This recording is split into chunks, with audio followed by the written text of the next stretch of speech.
There's a huge paradox about South Korea that very few people actually talk about. While the rest of the world is obsessed with everything that comes out of the country, its music, TV shows, food, and fashion, a significant portion of the population is trying to leave. And I'm not exaggerating. A lot of people genuinely want to get out of South Korea.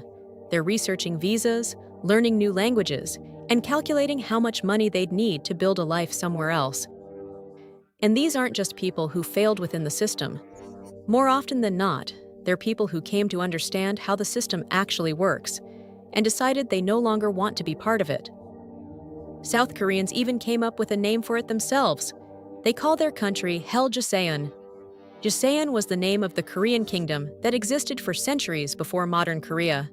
Beneath all the polished modernity and everything the outside world admires, the country still operates according to an old and often unforgiving logic toward anyone who doesn't fit the system. And this isn't some niche discussion hidden away in a corner of the internet. You'll find it everywhere, in online forums, YouTube comment sections, and social media posts with thousands of replies. It's in music. It's even hidden inside TV dramas you've probably watched without realizing they were criticizing society. So today, we're going back to South Korea to talk about exactly that. Not as tourists fascinated by K-pop, but by trying to understand what's happening inside the country through the eyes of South Koreans themselves. To understand why so many people in South Korea feel dissatisfied, you first have to understand how family works there, because that's where everything begins. In South Korea, family isn't simply a group of people who love each other and live together. It's a unit of social reputation. What one child does, or fails to do, reflects directly on how other people see the entire family, and sometimes even their parents' co-workers. That creates a kind of pressure that's hard for outsiders to imagine. Generally speaking, Korean parents don't raise their children simply to be happy. Culturally, they raise them to be successful. And successful has a very specific meaning. Getting into a prestigious university, landing a good job, marrying well, maintaining an attractive appearance. All of it at the right time and in the right order. If someone falls short in any of those areas, they're not the only one who faces the consequences. The entire family can lose social standing, respect, and prestige. And in South Korea, losing that status isn't a minor issue. It's something people will go to great lengths to avoid. It's not pressure that comes only from teachers or the education system. It begins inside your own home. There's an entire network of people who have an opinion about almost every decision you make in life. One example that may sound unbelievable to outsiders is that it's relatively common for Korean parents to pay for cosmetic surgery for their own children. Not because their child asked for it, and not because there's any medical necessity, but because the country's beauty standards are so strict, and the consequences of not meeting them can be so significant that many parents see it as an investment. And that's the key thing you need to understand. It's no coincidence that South Korea has one of the world's largest cosmetic surgery industries. Depending on how it's measured, some rankings even place it at #1 globally. Once you understand the context behind it, it's not hard to see why. In South Korea, physical appearance isn't simply a matter of personal vanity. It isn't something you get to decide entirely for yourself. Sometimes it's a matter of social and professional survival. Including a photo on your resume is still standard practice, something that's uncommon across much of the Western world, where photos are often avoided to reduce appearance-based bias. In South Korea, however, it's completely normal, and employers will often judge candidates based on their appearance, even if they never openly admit it. The pressure to meet beauty standards also exists in relationships, affecting both women and men, though in different ways. You can even find yourself excluded from certain social circles far more easily than you would in many other countries. Korean beauty standards are remarkably narrow. Fair skin, a small face, a defined nose, larger-looking eyelids. As a result, many people end up changing their appearance in an effort to fit that ideal. It's a cycle that only becomes more restrictive over time. What makes it even more complicated is that beauty standards aren't an isolated issue. They're connected to everything else. relationships, family expectations, and career opportunities. An entire generation of South Koreans is giving up on dating, marriage, and starting families. Not because they don't want those things, but because, under the rules that society has created, the cost has simply become too high.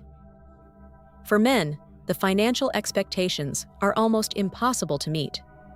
In more traditional settings, getting married often means being expected to provide housing before marriage, something that's incredibly expensive in South Korea's major cities. Beyond owning an apartment, there's also the expectation of having a stable career, a car, and enough financial security to support a family. And all of that happens in a country where the job market is fiercely competitive, while entry-level salaries often fail to keep up with the cost of living. South Korea has a serious and well-documented problem with structural sexism, and this isn't just an unfounded accusation, it's an issue that's been widely studied and documented. Women often earn significantly less than men for doing essentially the same work.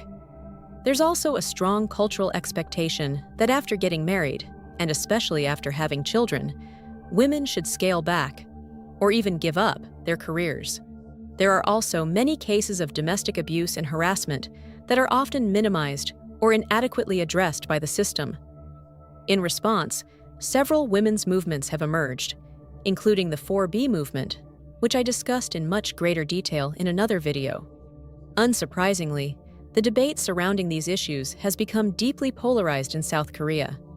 Some people see the movement as a legitimate response to real social problems, while others believe it goes too far.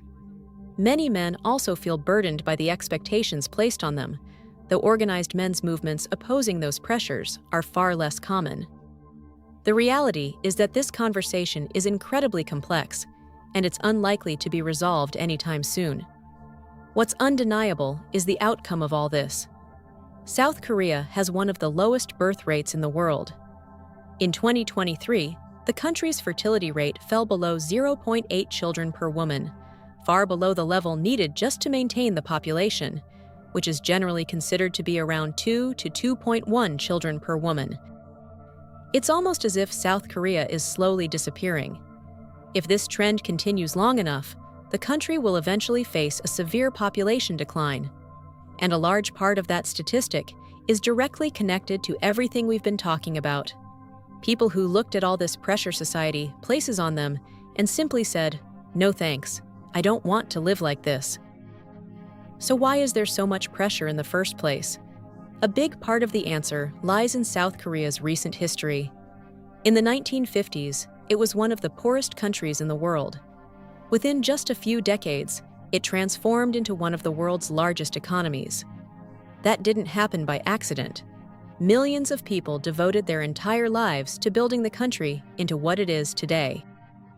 As a result, an entire culture was built around the idea that hard work and sacrifice inevitably lead to success. The problem is that this mindset never slowed down once the country became wealthy. The mentality of survival and relentless competition remained, even after the original need for it had largely disappeared. And it starts incredibly early, really early. Korean children begin experiencing this kind of pressure at the age of 10 or 12, sometimes even younger. They're expected to study constantly with one goal in mind: passing South Korea's national college entrance exam. One exam. It's almost as if their entire future comes down to a single test. And in many ways, it does.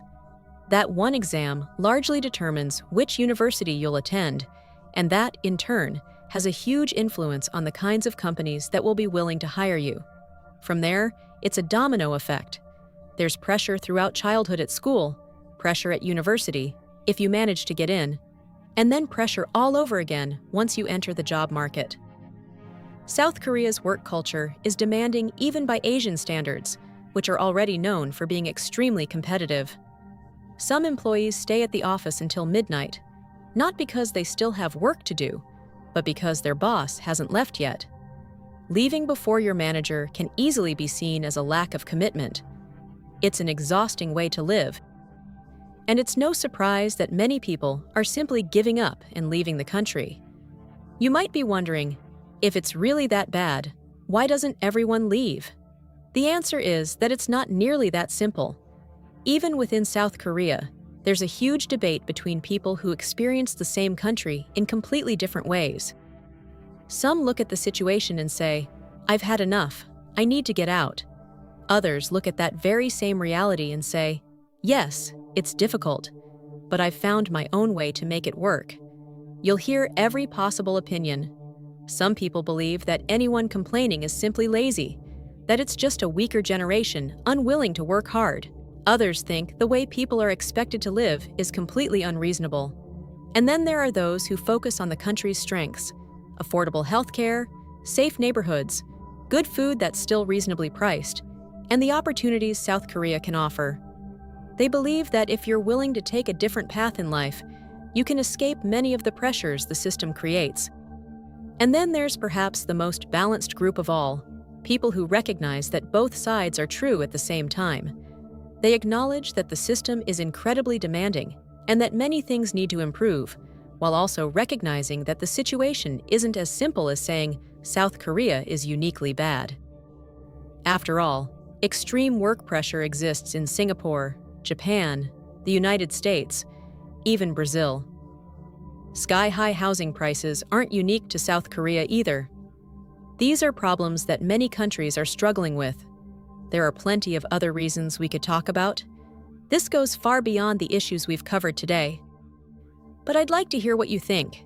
Does any of this resonate with you? Have you ever experienced this kind of pressure in your own life? Let me know in the comments below. And if you'd like to support our work, be sure to check out the links in the description. I've put together a selection of products from stores like Shopee and Mercado Libre, items I've personally bought, tested, or simply think offer great value. You might end up liking some of the same things I do. So take a look at the link in the description, or simply scan the QR code on your screen. Check out the products I recommend. It won't cost you anything extra to purchase through the channel's links, and I'd be incredibly grateful because it really helps support the work we do here. Thank you so much for watching and supporting the channel, and I'll see you in the next video that's now appearing on your screen.